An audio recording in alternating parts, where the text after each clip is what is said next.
Balikbayans. This video is for Balikbayans. When I say Balikbayans, I'm referring to former Filipinos. So Filipinos who were born Filipinos but have been naturalized as a foreign citizen abroad. So for example, you were born here in the Philippines, you migrated to the US, and you were naturalized as a US citizen. And you are a Balikbayan, a former Filipino. While you did not apply for the dual citizenship, you're a former Filipino.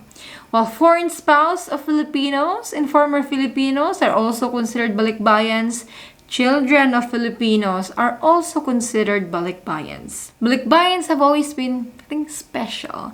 Now, even before the regular foreign tourists were allowed, you guys were allowed into the country despite the travel restrictions since December 2020.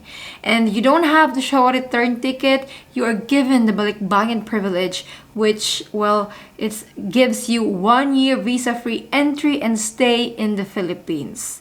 Where's this heading, Jennifer? Unvaccinated Balikbayans are confused. Why? Well, if you can remember, ever since the Philippines reopened its borders to foreign tourists last February 10, the vaccination requirement started, meaning you need to be fully vaccinated to enter the Philippines if you are 12 years old and older, if you are a foreign national. And that includes Balikbayans, former Filipinos, foreign spouse, foreign children. But there is a conflicting information because we have seen some Balikbayans were accepted, some Balikbayans were denied. What is really the truth? Are unvaccinated allowed entry into the Philippines? I've seen different stories. The experience of Dia, who went home to the Philippines, who tried to went home to the Philippines. She and her unvaccinated foreigner husband was denied boarding by PAL. Why? Because they were unvaccinated. According to Dia, the PAL supervisor manager would not listen to us. We had the negative test result, One Health Pass, booking confirmation for hotel quarantine, screenshots of other unvaccinated foreigners who entered the Philippines, email from BOQ saying it's okay to come as long as there is quarantine, and so on and so forth, but they were refused. They were denied boarding. Same with the experience of Geraldine, who tried to go home to the Philippines. She and her unvaccinated foreign husband was not accepted. They were not accepted for their flight to the Philippines by Cathay Pacific, simply because they are unvaccinated. Yes, there have been Balikbayans who have been refused entry to the Philippines for being unvaccinated po. And they're given different information. If you inquire with BOQ, with the Bureau of Quarantine, sometimes they would say, yes, you can enter, you just quarantine upon arrival. And then sometimes they would answer, no, you cannot enter because foreign nationals need to be vaccinated to be allowed entry. Even the agency, that agency in itself, their own staff are confused. They're giving different answers. We also have many Balikbayans who've successfully entered, like Jay with her unvaccinated husband, American. They entered the Philippines fine and smooth. In the Philippines, upon arrival, the BOQ just asked them, are you vaccinated? They said no, and they were sent to a desk and they had all their papers and they were sent to quarantine. That's it. They flew, by the way, with Korean Air. Well, Joy, who flew to Davao with her unvaccinated foreign husband, they were allowed entry and they just quarantined upon arrival. They flew through Singapore Airlines. So it's different stories, but they're all the same category. They are Balikbayans and they are unvaccinated. Who really dictates who can enter the Philippines? Well, it's now up to the airline to decide on which protocols they will follow. Whether they will accept the unvaccinated foreign spouse or the unvaccinated former Filipino, it's now up to the airline to decide. Why? Well, it shouldn't be. Well, why is it that way? It's because the Iatf, your resolution is unclear. BOQ is telling different things. Pwede, hindi, pwede, hindi. If we go back to IATF Resolution 168, which has all the rules for entry to the Philippines, that one is also very unclear. It states there that for foreign nationals entering the Philippines, they have to be fully vaccinated. Otherwise, they will be denied admission into the country.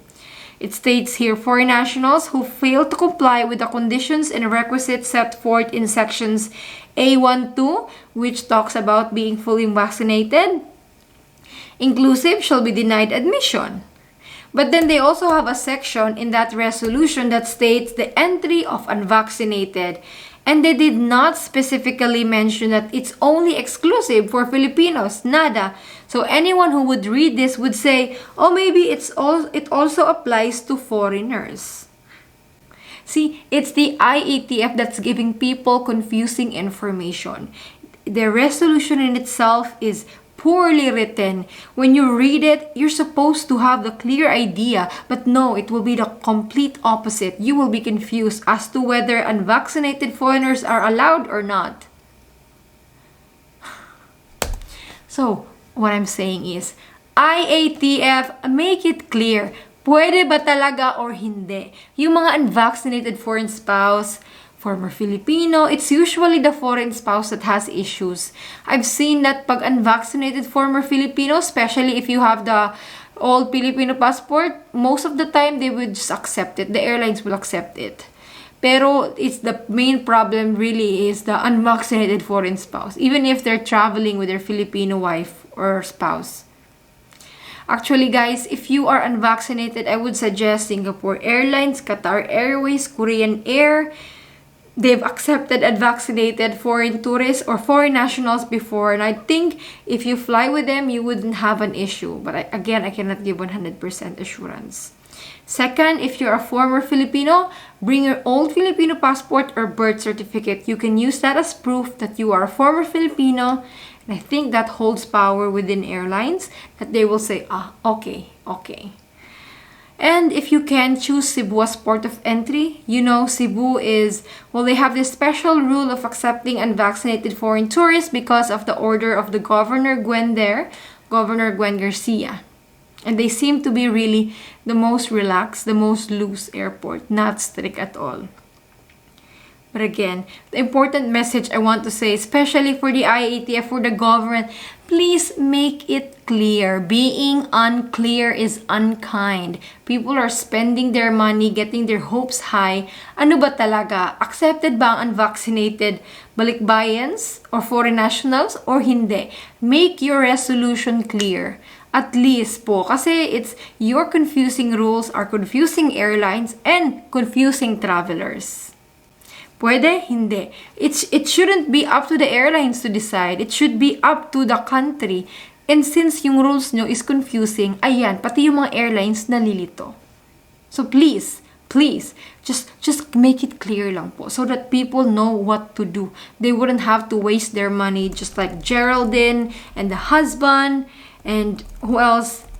Dia. Oh, they've all spent their money. They've all spent their time and effort. They thought that they could travel but hindi pala. So, yun lang po. Make it clear and make it fair for everyone. What is really the stand on unvaccinated balikbayans? What is their stand? Are they going to be allowed or not? Kasi BOQ have given up. They have given different answers. You can't rely. Sorry. It's hard to rely when the answers are different every day. So, it should be the IATF to tell us, ano ba talaga? I hope this message reaches the right authorities. I'm speaking in behalf of unvaccinated balikbayans. Make it clear to them, allow them, then tell us, para hindi yung airlines nalilito.